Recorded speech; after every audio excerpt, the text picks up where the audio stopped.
Glennon Doyle, I am so happy to be in conversation with you. Thank you for joining us at this year's Out and Equal Workplace Summit as one of our featured speakers. I'm a huge fan. I've followed you for a long time, and your work has meant a lot to me personally and also to our community. So thank you for being here. Well, same exact back to you. Your work, Out and Equal, has meant a lot to me and my family and my wife. So I'm thrilled and honored to be here with you, and that you trusted me with your platform is amazing to me. Thank you. Well, thank you so much. So you have a best-selling book out there right now, which many folks have read, maybe some haven't. It's called Untamed. But in this book, it's the first time you write about the relationship with your wife, with Abby Wambach, who many of us know and love, and who was on our stage a few years ago. I would love to know what your relationship with Abby means to you, and in coming out about it, and what that meant for your truth, has meant for you and your family. Yeah. Well, everything. I mean, it's meant everything. Abby and I met several years ago. I was launching a book called Love Warrior, which was about the healing of my previous marriage. It was being touted as a marriage redemption story. And at the first event to launch that book, I was sitting at a table, and the woman I was talking to kind of froze, and she looked over at the doorway, so I looked over at the doorway, and there was this being standing in the doorway, and she was 20 feet tall, and she had this blonde platinum hair that was long on top and shaved on the sides, and she looked kind of like a man and a woman and beyond both, and everybody, I was sitting at a table of writers, okay, and nobody spoke. We were all staring at her because, well, it was like the Mockingjay had just arrived at our nerdy book party, right? She was way too cool to be in the room with us. And Erin, I've never had a moment like this in my life. I never expect to again, but every fiber of my being just said, there she is. It was just a moment of absolute recognition. You know, it wasn't like we were meeting, it was like we were recognizing each other. And over the next several months, we learned that moment, something magical and weird happened in that moment, but something very true, because we fell deeper and deeper in love from that moment. And so when I allowed myself to love Abby, and now that I'm in a marriage with Abby, it's just the first time that I've ever felt completely comfortable in my own skin. I just feel like I'm not acting finally.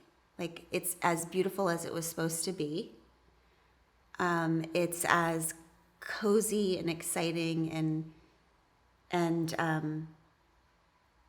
it's home.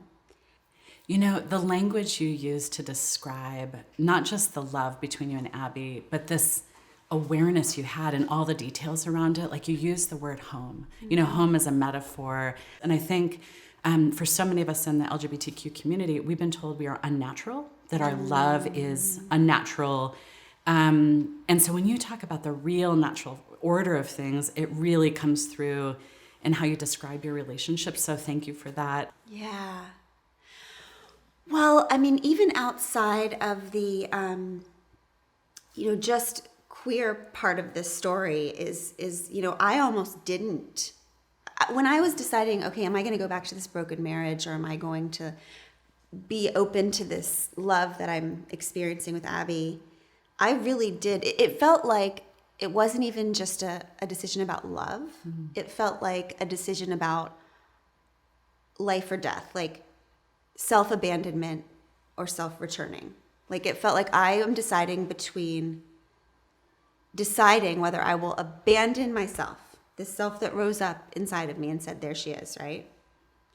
Or will I just abandon everyone's expectations of me, right? Yeah. Like, because,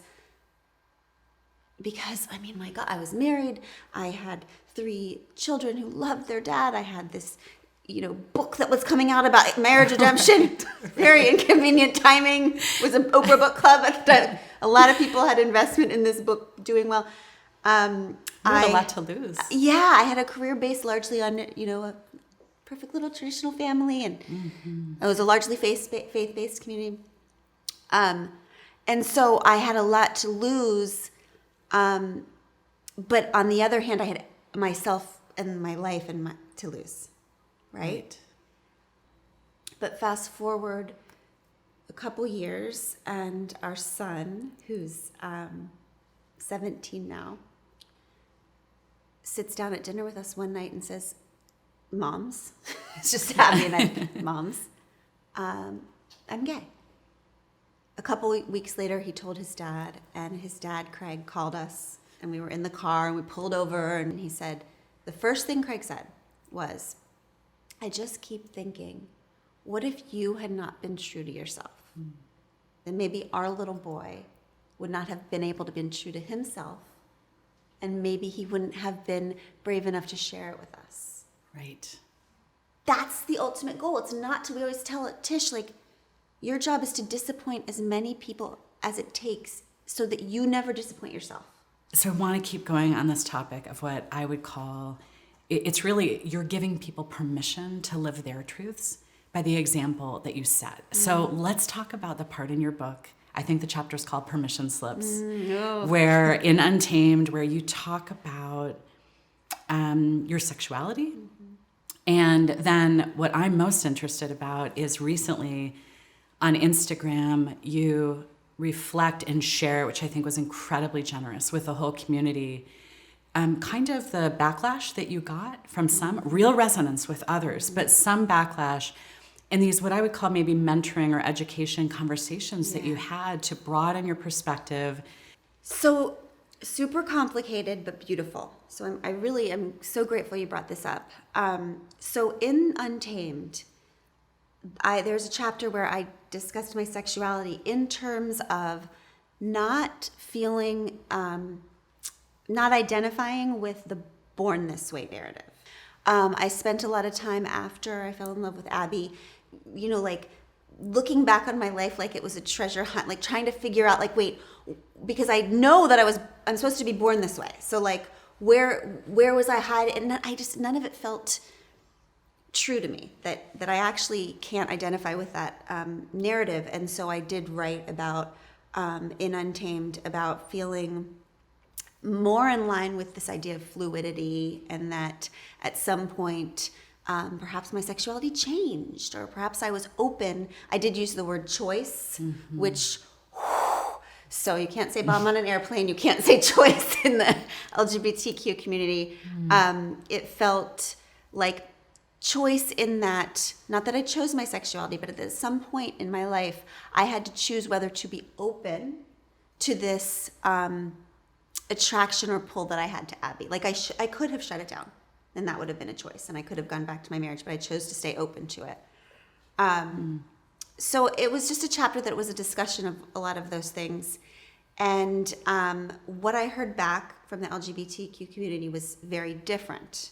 So many people were, how do I want to say this? Many people were thrilled by the fact that I broached this subject of not feeling an identity with the born this way narrative, because they were people who identified as fluid, who felt left out of the narrative, right?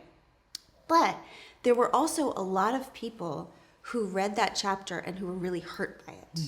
So when people from the queer community told me that my rejection, my personal rejection of the born this way narrative hurt them and the queer community, I went into full on, okay, stop what you're doing, ask more questions, figure out where you are hurting people and what. Okay, so the best way I can describe this is Abby and I were at a meeting a while back. It was at this bank, and we were at this big table, and the banker handed us this paperwork. And the bank was trying to get us to join this bank, okay? And in their first effort to try to get us to join the bank, they handed us this paperwork that said husband and wife to me and Abby, okay? And I just looked at this paperwork, and Abby started filling it in, and I just burst out laughing, okay? And did my thing, which is like, what the hell is this? Are you serious? What year is this? Is this how you try to make people feel welcome in your organization? Let's take a look and figure out together at this table what is wrong with all of this paperwork, right? So we actually have a good conversation. We leave, and we're sitting in the car, and Abby says, honey, I just keep thinking, why is it always you that speaks up? She said, I was sitting there too. I saw that paperwork. I noticed how messed up it was. Like, why is it always you that speaks up and I don't? I grew up as a straight, Christian, white, thin, prettyish girl. I am used to being centered in every situation. I am entitled as all hell, right? When I walk into a situation and somebody hands me paperwork that is disrespectful to me, I'm stunned. I'm shocked by the injustice, right? So I tend to speak out because I've come to the table with all of my entitlement. I'm coming in with all of my entitlement, and why do we have to say we're born this way? And why, blah, blah, blah, blah, which is okay and good and important, but only acceptable if I also come with the respect and humility and education of all of the LGBTQ activists who have come before me and risked everything to earn my sense of, here I am, entitlement, right? And also, I don't love the Born This Way narrative for a few reasons. One of the reasons is because it seems like inside the Born This Way tagline, there is inherent shame. There is inherent apology, right? For example, oh, I'm sorry, you guys, I would be straight if I could, but I can't because I was born this way, so please be nice to me. But what one of the LGBTQ activists said to me on the phone is, you're coming to this with this energy that is, now we are all, being gay is accepted, so we can move on to widening the narrative. And she said, what you need to know, Glennon, is that the world hasn't accepted the queer community. The world has accepted like 10 queer people, and you're one of them. But there are still thousands and thousands of kids in communities who need the Born This Way narrative to remain, because the Born This Way narrative is the only way that their fundamentalist religious parents will allow them to avoid conversion therapy. So, what I have come to for myself is the idea that Born This Way is important and should not be discounted and should not be taken away from anyone, that it exists, right? And, not but and, there are many of us who insist on existing inside the queer community and insist on being able to share our truth that doesn't resonate with us, that we don't identify with that, and that we still deserve a right to be a part of the queer community and to exist inside of it, but exist differently. So we have to, as a community, start claiming and accepting and embracing everyone who identifies as queer, regardless of how they identify as queer, right? Whether they say, I was born this way or I woke up last Tuesday this way, right? Because if we silence fluid voices or people who express their queerness differently, then we're just doing the exact same thing that oppressors do, right? We're using the same tools that the oppressor uses, right? So I believe that there has to be room for all of it. I love that. So I want to talk about Untamed and the story that where the book got its title. But before we do that, I want to tell you, I had this incredible opportunity to go to Stanford for an LGBTQ leadership program a couple years ago. And we had diversity of folks from the US, but also from countries like Brazil, India, where it's even harder in some respects to be out. I was witnessing one of my classmates who is from Brazil. We all went to a party to celebrate the program's ending at night. And a lot of people were drinking, and there was pure joy. And he came in with his day clothes, and he looked determined, and he didn't have a look of joy on his face. So I was trying to figure it out. But there was a little bit of kerfuffle around him, and he put on a pair of heels this tall.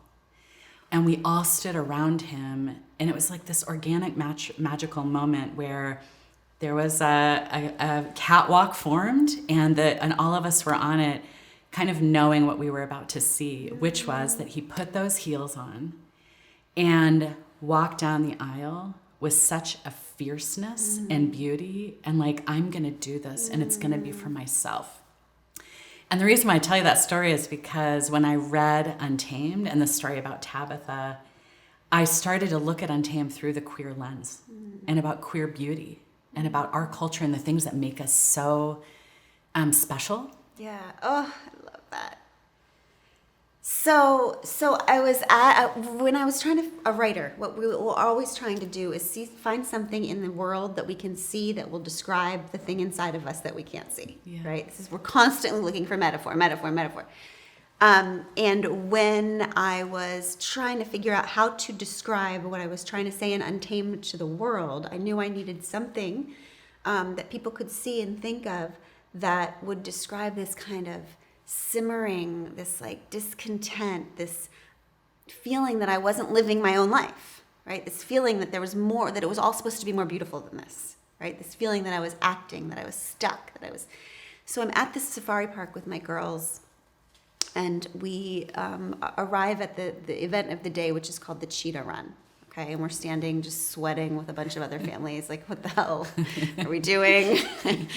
And we're waiting forever, and this zookeeper walks out to the crowd, and she's holding the leash of a yellow lab. Okay, so my first thought is, if this lady tries to tell my kids that that's a freaking cheetah, I'm getting my $7 back, okay? But she says, hey, everybody, do you think that this is Tabitha the cheetah? And the kids say, no. And she says, you're right, this is Minnie. I'm Tabitha's best friend. Tabitha was born into captivity. So we raised Minnie alongside Tabitha to help tame her. So now everything that Minnie the lab does, Tabitha wants to do. So Tabitha's right there in that cage. We're all going to watch Minnie run the cheetah run. And then Tabitha will come out and do it. So Minnie the lab lines up and runs the cheetah run. There's this Jeep, and the Jeep takes off, and there's a pink bunny attached to the Jeep. So Minnie chases the pink bunny down and crosses the finish line. Yay! Tabitha comes out of the gate. Okay, she's in this cage, and she stalks out, and her muscles are just rippling underneath her fur, and she's just huge and gorgeous and kind of terrifying. And this majestic creature lines up at the starting line, just like this little lab did. The zookeeper blows a whistle, the Jeep takes off, and this gorgeous, majestic creature chases this dirty pink bunny down this dirt path while all these bored spectators clap, right? She crosses the finish line. The zookeeper throws her this like old, sad-looking Costco steak, and Tabitha just like lays in the dirt, eating it, and the crowd is all clapping, and I'm just staring, feeling like nauseous, because I'm watching Tabitha, and I'm like, that's it. That's it.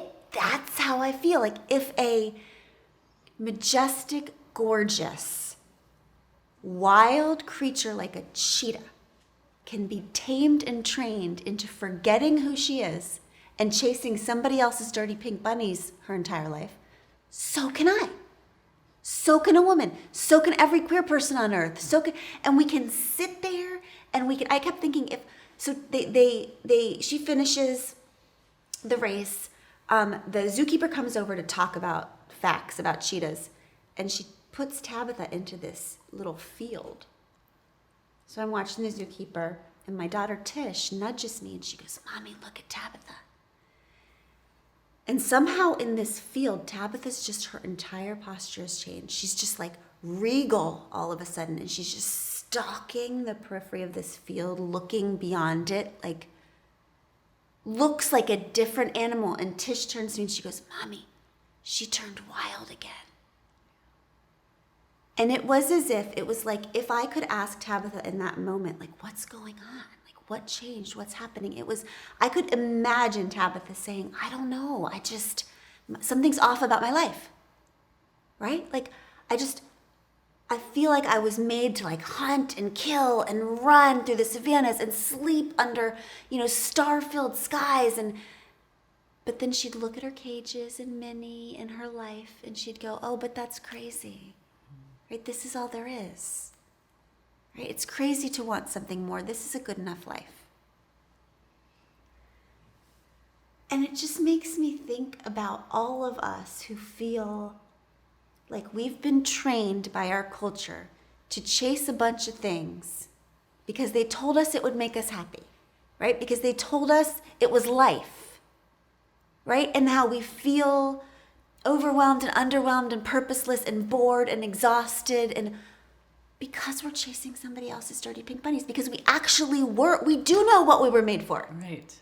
Because when we feel like something's off about my life, we're exactly right.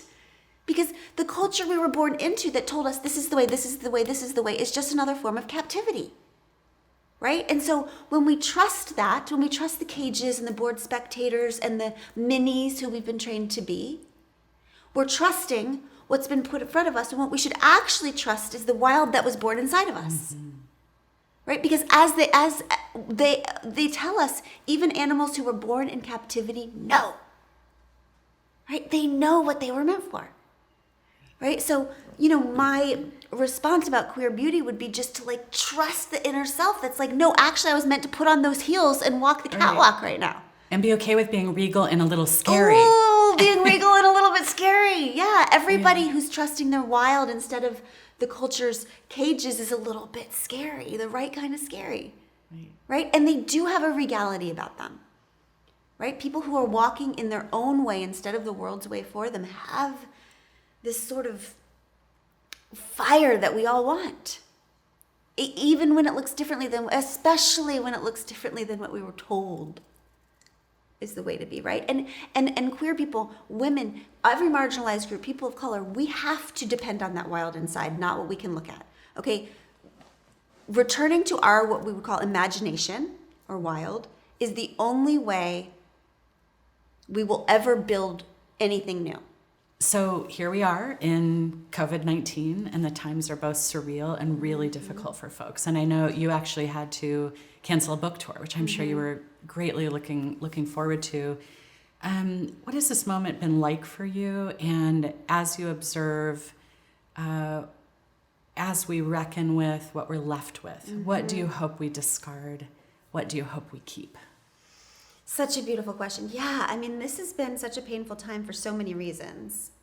And I think I run a nonprofit that serves women and children in need. And so we've never, ever had a time like this where so many families are struggling so hard to make ends meet. And so the pain out there is so real. And then there's also this double pain that's happening.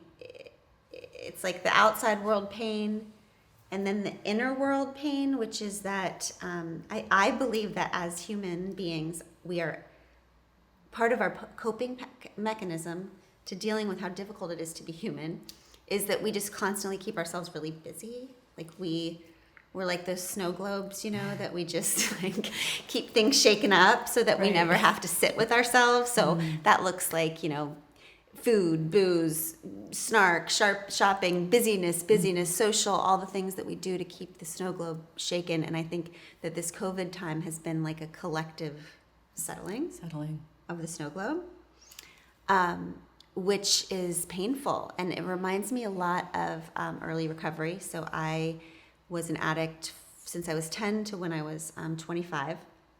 And when I first got sober, I was terrified because when you have been an addict for a long time, everyone in your life wants you to get sober, okay? Because you're ruining everyone's lives, right? So the way that they kind of hold out sobriety to you is that they promise you that sobriety is going to be the answer, right? That your problem is the drinking or the food or the drugs, and that once you stop that, you won't have any problems, right?